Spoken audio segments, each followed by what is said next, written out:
Bonjour, merci à toutes et tous. Alors le sujet, c'est comment garantir la tranquillité de toutes et tous. Tout simplement en accordant les mêmes droits à tous et tous. Moi, je vais vous parler des personnes étrangères qui arrivent en France, que ce soit leur origine ou leur couleur de peau. Quand ils arrivent, les personnes qu'on appelle sans-papiers, ils ont quoi comme droit? Parce qu'on a tendance à entendre maintenant qu'ils viennent pour profiter. On va dire qu'est-ce qu'ils ont droit et qu'est-ce qu'ils n'ont pas droit. Étant sans-papiers, si vous arrivez en France, déjà vous avez droit à aucune aide. À l'échelle de la ville, ce qu'on a droit, on appelle aide médicale d'État. Ceux qui viennent pour demande d'asile, ils ont droit au CMI. Alors, aide médicale d'État, ça permet que vous vous fassiez consulter avec un médecin et vous prescrire un médicament et ça ne peut pas acheter tout, hein, ça achète que des Doliprane. Alors que la santé, c'est un droit. Ou CMSE. Alors, les demandeurs d'asile, ils ont droit à ce qu'on appelle allocation de la demande d'asile. Alors, une fois que leur demande a été déboutée, ils n'ont plus droit à ça. Alors, ces personnes-là, ils viennent pour travailler et vivre dignement. Certains fuient la guerre, d'autres la violence, d'autres la crise économique qui est déclenchée par les Occidents ou d'ailleurs. Hein. Donc, quand ils viennent, c'est pour travailler et vivre leur vie dignement. Alors, quelle règle est ici pour être régularisée, les critères? Donc, la circulaire Valls a été mise à côté par le ministère, l'actuel ministre de l'Intérieur de la honte, Bruno Retailleau. Il a mis une autre circulaire. Pour être régularisé, il faut attendre 7 ans. Ça veut dire que pendant 7 ans, vous êtes là comme un esclave moderne, comme un esclave, tout court, pas un esclave moderne, comme un esclave, en acceptant l'exploitation d'un patron voyou. Pendant 7 ans, vous êtes là, vous travaillez, vous cotisez, vous payez des impôts, mais derrière, vous n'avez rien. Alors la preuve, c'est Chronopost d'Alfortville, et Chronopost qui appartient à l'État, dont on a travaillé chez lui, c'est l'État qui nous maintient dans cette situation. Il fabrique d'autres personnes sans papier, et derrière, ils les exploitent.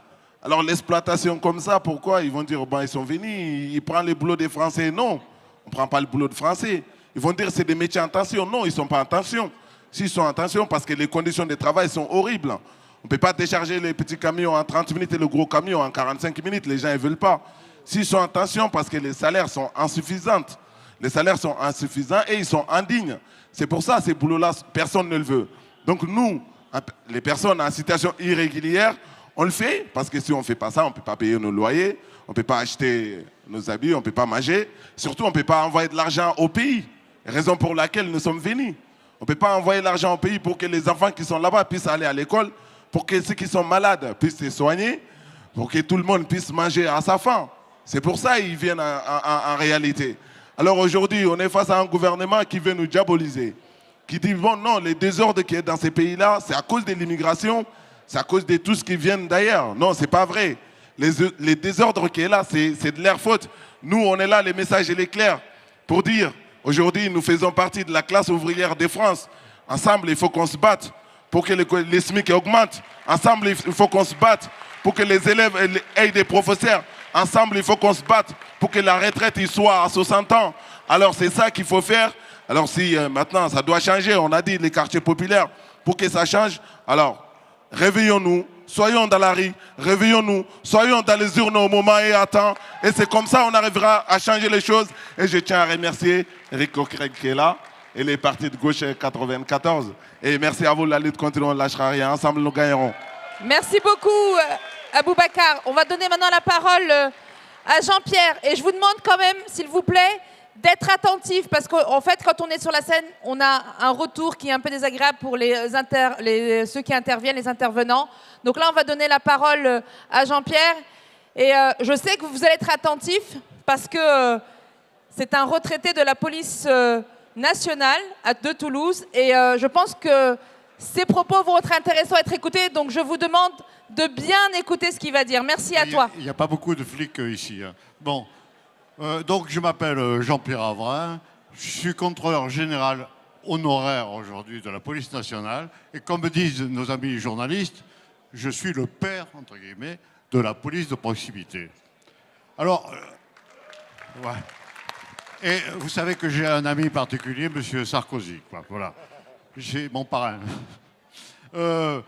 La police de proximité, je pourrais vous en parler pendant des heures, mais ne vous inquiétez pas, soyez rassurés, on m'a donné 5 minutes. Donc, je ne dépasserai pas ces 5 minutes. Mais ça va suffire. Parce que le vrai problème, enfin moi je suis atterré, je ne sais pas vous, par les rapports aujourd'hui entre la police et la population.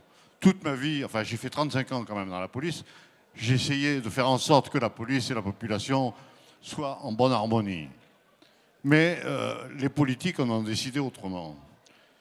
Alors, si vous voulez, j'étais à un moment donné appelé par Chevènement, qui était ministre de l'Intérieur, et qui m'a pris comme conseiller police, à ma grande surprise d'ailleurs. Et j'avais une certaine idée de rapport entre la police et la population, et en particulier, la base de la police de proximité. Si vous voulez, la grande différence, c'est que la police doit-elle être au service du pouvoir ou au service de la population? Et pour la Polprox, on avait décidé que, contrairement aux habitudes, la police devait être au service de la population, donc à l'écoute. Donc, si vous voulez, toute cette politique du chiffre, ça va complètement à l'encontre de ça. Nous, le chiffre, on s'en foutait.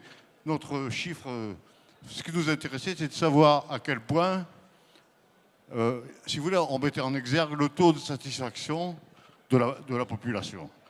On met en place un dispo. Quelques mois après, on va voir la population, on fait un sondage, on dit est-ce que ça va mieux ou pas mieux, et on adapte, voilà. Mais si vous voulez, pour les hommes politiques, pour la majorité des hommes politiques,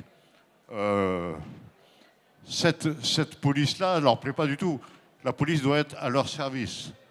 Donc, ça a été pendant 4 ans, on a mis en place ça dans la France entière, et en particulier à Toulouse, et ça a très bien marché, même dans les quartiers difficiles, comme ici au Mirail, par exemple, où on avait réussi à instaurer une relation de respect entre la police et la population et une efficacité réelle.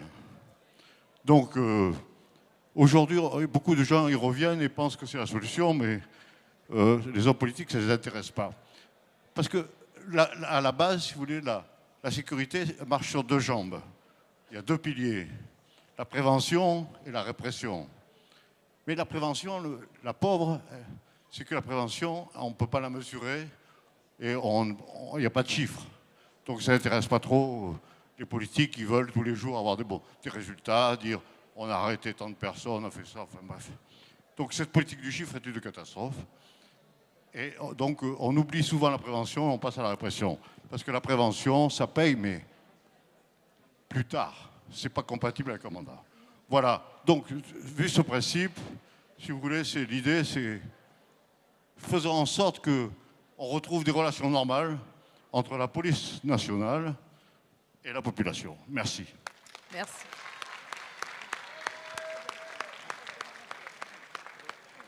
Bonjour, Salam, merci pour l'invitation. Si ma voix va être entendue aujourd'hui, c'est grâce à mes sœurs de lutte, à ces mères qui, le 6 décembre 2018, à Mantes-la-Jolie, se sont mobilisées pour protéger leurs enfants, alors qu'ils auraient dû l'être comme tous les enfants en France d'hier et d'aujourd'hui. Je pourrais vous parler de tranquillité, de sécurité, de rapports sereins entre la population des quartiers et la police, mais je vais plutôt vous parler d'intranquillité et d'insécurité. Parce que dans nos territoires ségrégés, ces territoires dits perdus de la République, j'ai plutôt envie de dire oubliés de la République, le rapport n'est pas tranquille et il s'agit plutôt d'insécurité, pour nos enfants d'abord, mais pas que. Je tiens à avoir un mot ici, parce qu'il est important de préserver nos mémoires collectives et surtout de rappeler certains noms. La liste est longue, il y a une liste macabre, comme ça, jalonnée par différents noms. Je pense notamment à Amine Bentounsi, à Adama Traoré, à Zied Ebouna, à Naël, plus récemment, à Wanis et à une personne morte en garde à vue il y a quelques jours. Donc moi, j'ai envie de vous parler surtout d'abrogation. J'ai envie de vous parler de désarmement. J'ai envie de vous dire qu'il faut désarmer les forces qui tuent et mutilent nos jeunes. J'ai envie de vous parler d'abrogation de toutes les formes de permis de tuer. Légiférer au cours des dernières années est une nécessité vitale. Et avec cela, l'abolition de la BAC d'abord, l'interdiction des flashballs et des grenades, l'instauration du récépissé pour les contrôles d'identité. Toutes ces mesures sont indispensables à notre tranquillité, au fait de pouvoir être serein lorsque nos enfants sont dehors.